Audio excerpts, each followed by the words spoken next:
Sports fun आप देख रहे हैं। इससे पहले सेकंड में शब्बीर अहमद को आपने सुना, साबिक टेस्ट क्रिकेटर, काफ़ी उन्होंने बातें की। अब हैदर हुसैन की तरफ चलते हैं, जो कराची हॉकी एसोसिएशन के सेक्रेटरी हैं, उसके अलावा पीएचएफ के कराची में कोऑर्डिनेटर भी हैं। हैदर भाई अस्सलाम वालेकुम, कैसे हैं आप? अस्सलाम।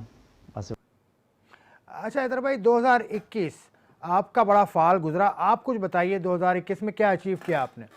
बिल्कुल, सबसे बड़ा तो अचीवमेंट ये किया है कि पाकिस्तान की तारीख का सबसे बड़ा इवेंट इंटर डिस्ट्रिक्ट का, जो डिस्ट्रिक्ट लेवल पे, डोमेस्टिक लेवल पे इतना बड़ा इवेंट नहीं हुआ।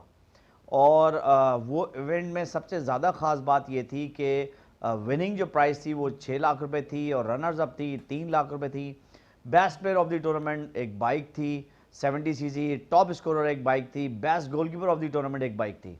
तो ये सबसे बड़ी अचीवमेंट थी जो बच्चों को इससे जो है बहुत फ़ायदा होगा इन बच्चों को, ताकि हॉकी में आपको पता है कि वैसे ही बुरा हाल है, डिपार्टमेंट बंद हो चुके हैं। तो हम चाहते हैं कि कम से कम कुछ भी हम बच्चों के लिए कंट्रीब्यूशन डालें। और ये जो इवेंट है ये डीजी रेंजर्स की मदद से हुआ। और इसमें जो सबसे बड़ा कंट्रीब्यूशन था वो टॉप सिटी का था, जो एक ब्रांड है इस्लामाबाद का।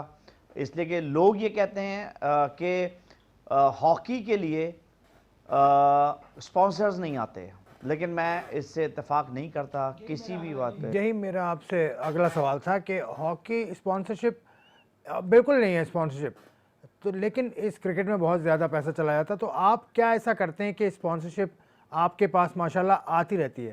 बिल्कुल आसिफ भाई, मैं ये समझता हूँ कि हॉकी का दर्द हर किसी को है। हमारा नेशनल गेम है और हॉकी वाहिद स्पोर्ट्स है जिसने सबसे पहले पाकिस्तान का नाम ऊपर किया और पाकिस्तान का झंडा लहराया। आप ये देखें कि ओलंपिक्स हुए, वर्ल्ड कप हुए, चैंपियंस ट्रॉफी हुए, एशियन गेम्स हुए, इसमें जो पाकिस्तान ने विक्ट्री ली है, उसमें जो पाकिस्तान का तराना बजा और पाकिस्तान का झंडा लहराया, मैं समझता हूं कि इससे बड़ी अचीवमेंट पाकिस्तान हॉकी जो स्पोर्ट्स में सबसे ज़्यादा जो आगे है, जिसमें सबसे ज़्यादा विक्ट्री है, वो हॉकी में। तो हॉकी हमारा नेशनल गेम है और कोई भी स्पॉन्सर्स मना नहीं करता। और 2022 मैं समझता हूँ हॉकी का साल होगा और दुनिया देखेगी कि हॉकी के चाहने वाले कितने हैं, जो बहुत सारे ईगर हैं जिनको अपना नाम भी नहीं चाहिए और हॉकी की वो रिवाइवल के लिए अपना कंट्रीब्यूशन डालना चाहते हैं। और आप देखिएगा पाकिस्तान हॉकी फेडरेशन कितने बड़े बड़े स्पॉन्सर्स लेके आएगी। 2022 में केएचए क्या करना चाह रही है, क्या बड़ा ऐसा करने जा रही है? 2022 में सबसे बड़ा धमाका जो होगा वो कराची और लाहौर की सीरीज़ का होगा।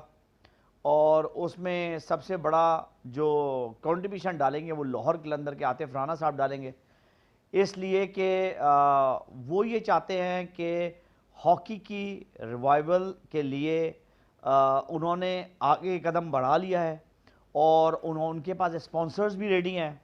और मेरी 3 दिन पहले आतिफ राना साहब से बात हुई थी, जो उन्होंने कहा था, मैं फैसलाबाद से कराची आ रहा था, तो उन्होंने ये बोला था कि हम कलंदर लीग से पहले कराची लाहौर लीग कराएंगे।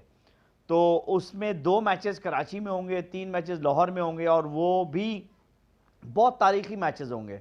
उसमें जो है सबसे बड़ी बात ये होगी कि हम अंडर 25 करेंगे। जो हमारा मकसद ये है सिर्फ फ़ोटो सेशन नहीं है। लाहौर कलंदर का मोटिव ये है कि बच्चे प्रोड्यूस करना और ग्लैमर लेके आना और उन बच्चों को, जो टैलेंटेड बच्चा होगा उनको एजुकेट करना, उनको स्पॉन्सर करना, उनको बाहर ट्रेनिंग के लिए भेजना।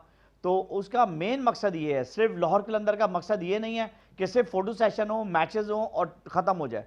तो ये सिलसिला जो है इंशाल्लाह ताला जारी रहेगा और अनकरीब आप पीएसएल के बाद एक बड़ा धमाका लाहौर और कराची की सीरीज़ का देखेंगे।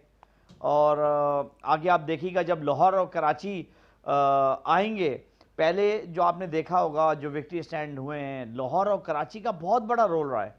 जितने भी विक्ट्री स्टैंड हैं उसमें कराची के कम से कम 3 से 4 प्लेयर हुआ करते थे, इसी तरह लाहौर के प्लेयर हुआ करते थे। लेकिन अब देखें कि बहुत ही जो है कराची और लाहौर अब इतना वो नहीं है इसमें टीम में पार्टिसिपेशन कि जो पहले हुआ करती थी। लेकिन अब हमने रिवाइवल का ये स्टार्ट कर दिया। ये बारिश का एक कतरा है जो लाहौर कलंदर डालने जा रही है।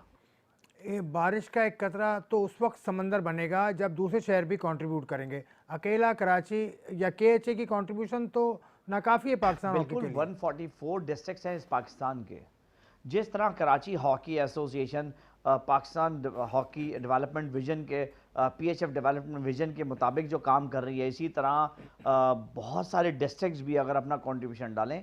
और आसिफ भाई ऐसी बात नहीं है, बहुत सारे शहर हैं, फैसलाबाद है, लाहौर है, गुजरांवाला है, गोजरा है, पेशावर है, कोयटा है, ये बहुत सारे जो शहर हैं, हैदराबाद है, सक्कर है, ये बहुत सारे शहर हैं जो अपना कंट्रीब्यूशन डाल रहे हैं। लेकिन हमारा ये मकसद है कि 144 डिस्ट्रिक्ट्स में से अगर 144 अपना थोड़ा थोड़ा कंट्रीब्यूशन डाल दें तो पाकिस्तान हॉकी फेडरेशन और पाकिस्तान हॉकी परवान चढ़ जाए।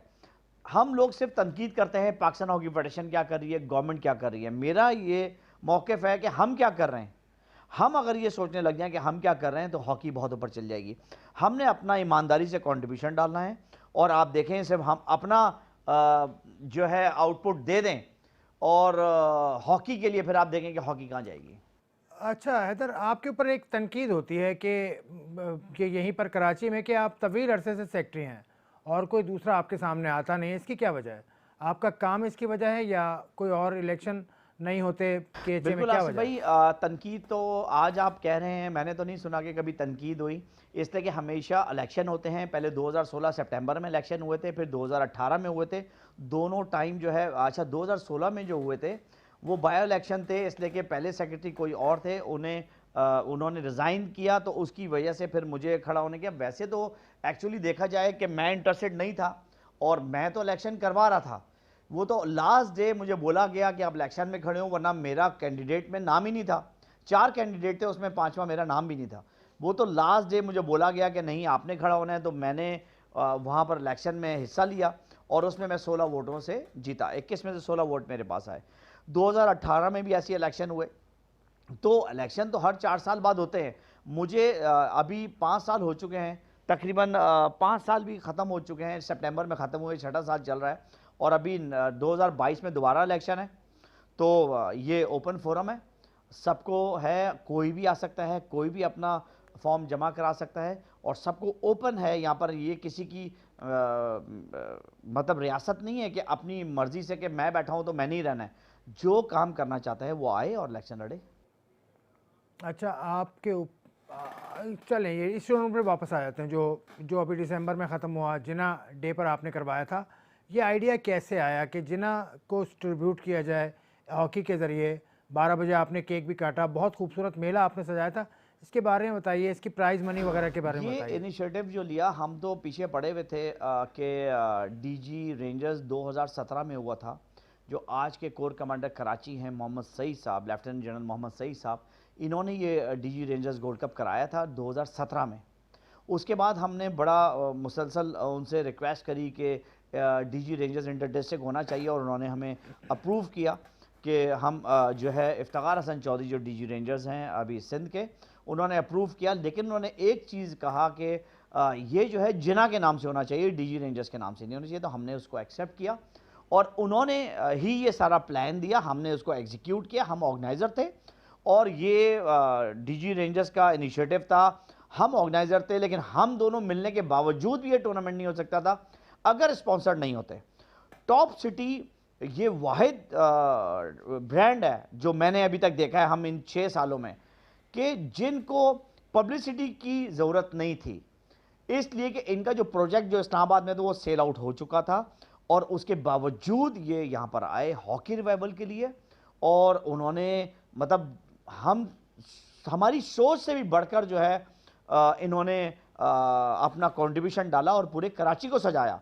और ये तकरीबन जो है 9 मिलियन से अबव का ये टूर्नामेंट रहा और ये बहुत ही ज़बरदस्त। आप ये देखेंगे 3 मिलियंस के तो इनामात ही थे कि जो यहाँ पर जो है मतलब इतने ज़्यादा इनामात थे और best man of the match daily था। और इसमें सिलेक्शन कमेटी बिठाई गई थी जो बिल्कुल फेयर सिलेक्शन कर रही थी। उस पर प्रेशर भी बहुत था सिलेक्शन कमेटी पे, लेकिन उन्होंने किसी की भी नहीं सुनी। चलें, बहुत बहुत शुक्रिया हैदर हुसैन, आपने वक्त दिया। ये थे हैदर हुसैन साहब, इससे पहले सेगमेंट में थे शब्बीर साहब। अब मैं तीसरे सेगमेंट में आपको कराची से ज़रा दूर लेकर जा रहा हूँ, 80 किलोमीटर दूर, बहुत इंटरेस्टिंग, बहुत एक्साइटिंग वेंचर पर, तो मेरे साथ रहिएगा।